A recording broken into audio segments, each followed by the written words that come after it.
Diseases in Kenya are taking a heavy toll on the health of Kenyans, with diabetes being a heavy contributor second to cancer. Meanwhile, the cost of managing diabetes itself is proving to be a costly affair, whilst the urban lifestyle creeps into the health of otherwise younger Kenyans. Christine Kamau has the details of that story. The street knowledge we have of diabetes is that it is a disease of older people. They do not eat sugary food, avoid food cooked in oil, and have a negative inclination to salt. Not to mention the scary thought of daily insulin injections. I tried the drill myself, perhaps to dispel a childhood fear and fit into the shoes of a person managing diabetes.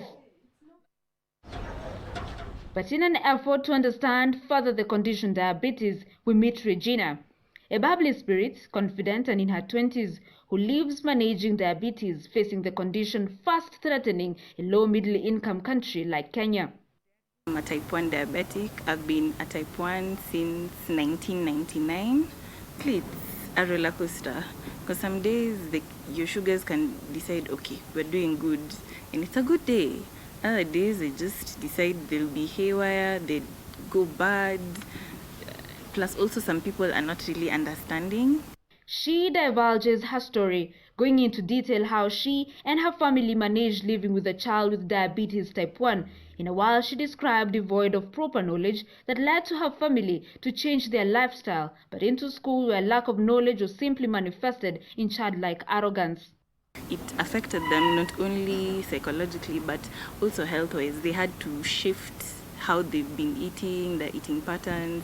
They had to stop sugar. Like mom was like, no, all of us are going off sugar so that she doesn't feel like she's left out. 20 years is no mean feat to manage a condition, especially mentally. Regina describes to me how psychologically this impacted her as well as financially. I take 4 injections in a day, and of those 4, it's 3 different types of insulin. Yeah, so one of them that's in a pen form that I take before bedtime costs, just one box costs around 12,000.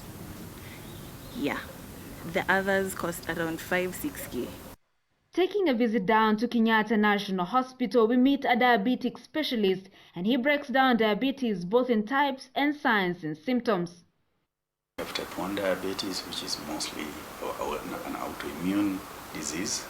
It affects young people from the age of up to 25 years to 30. And this is solely because of lack of insulin, absolute lack of insulin. These people require insulin for their survival. And then type 2 diabetes is more of what we used to call the adult diabetes. People having excessive thirsty, and therefore they have to drink excessive drinking of water. And then they have excessive urination, they run to the toilet several times. Some of them who are big body, they lose weight tremendously. And then they have eyesight problems, they start seeing blurred visions. There's tingling and numbness of the feet and the hands. Type 2 diabetes, most common of the sugar disease, is characterized by telltale signs of knee amputations of blindness, a fact alluded to late treatment.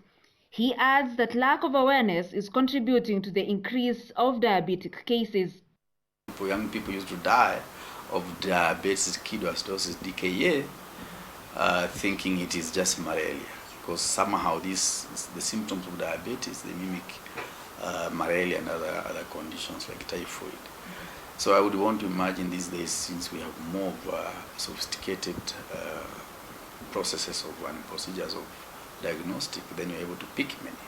But at the same time also, lifestyle has changed more than it were before. World Health Organization on diabetes in Kenya states that the prevalence of diabetes type 2 is at 3.3%. That is, more than 460,000 people live with diabetes in Kenya. The number is expected to rise by 4.5% by 2025. That is about 600,000 people. But it begins with screening. We need to have systems where we screen people, where people can walk into a hospital and they are screened. As it is for now, we don't have those services. That we need to change our lifestyle. Eat lifestyle. Eat well-balanced food and do physical activity and manage stress levels. The World Health Organization, in celebrating World Diabetes Day, announced that it has started a pilot program to pre-qualify human insulin for treatment of diabetes, which, according to the health body, will increase options of insulin and lower the prices of insulin. This perhaps will see affordable health coverage a reality in Kenya. 14 million people die annually from non-communicable diseases, with diabetes being a major contributor. Now, diabetes type 2 remains the most common but can be largely prevented through proper diet and exercise. Christine Kamau, KUTV. Many thanks, Christine Kamau, for that report. Now, away from